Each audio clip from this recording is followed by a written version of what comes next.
పోరాడు ఏం తినకుండా వచ్చిండు ఉప్మాన రొట్టెన పెట్టుడు తెలియదు కానీ మీదకెళ్ళి గిన్నెలతో గిలాసాలతో కొడతావా?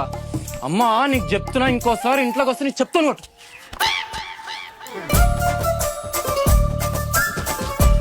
అయ్యా 2 రొట్టెలన్నా తినిపోరాదు, కడుపులో జర ఆసరు ఉంటుంది. చేతికొచ్చిన కొడుకు ఆసర అయితే లేడు. ఈ 2 రొట్టెలు అన్న ఏం ఆసరం వస్తాయా? పోతున్నా. పోతే ఓ మరి తూ అనాలనా?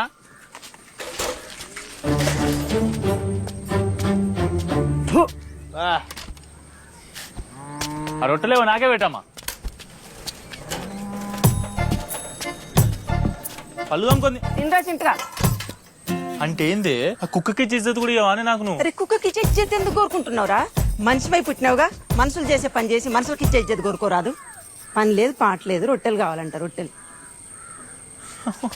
పెద్ద పెద్ద మాటలు మాట్లాడతారేమే? ఈ అవ్వ ఇంట్లోకే రానే, ఇంకోసారి చెప్తున్నా కదా ఇంట్లోకే రాను నేను. కుక్కకేస్తావా? చెప్తా.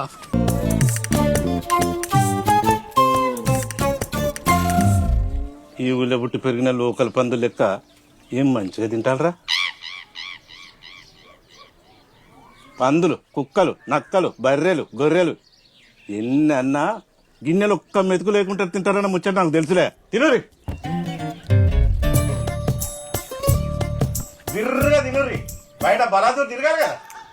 పప్పు మంచిగా ఉంది అలా. ముగ్గురికి 20 సంవత్సరాలు దాటినాయి. ఈ సంపాదించడం ధైర్యంగా చెప్తున్నందుకు ఏమైనా ఉన్నాదిరా? బగ్గ బీరు దాకి పెంచిన బాడీలు తప్ప.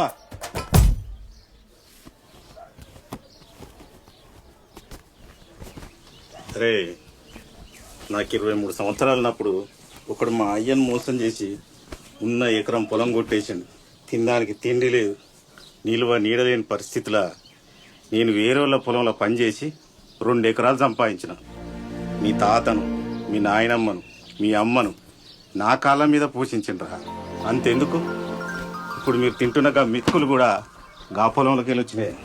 ఏం పాపం అంటుందో ఏమో కానీ గా పొలం వీడు తప్ప అన్ని దూరం అయిపోయినాయిరా. బయట వదలవా? ఈ బల్బ్ మాటనే వద్దు మరి, నేను కాకపోతే నువ్వు పోతావరా? దొరికినా నాకు మీరు ఇవాళ రేపటి పోరగాలని అంటున్నా.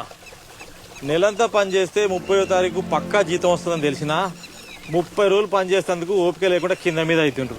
అప్పు సప్పు చేసి ఆనికాలు ఈనికాలు పట్టుకొని వ్యవసాయం చేస్తే 6 నెలలు అయినాక ఆ పంట చేతికి వస్తుందో రాదో తెలియని మాకున్న ఓపికలా జర్రన్నా మీకు ఓపిక ఉండాలి కదరా. ఎడ్డి బతుకులు ఎప్పుడు బాగుపడతాయి ఎప్పో. అందరు అంటారు రైతే రాజు రైతే రాజు అని. ఈ దేశంలో రైతు తప్ప అందరు రాజులే.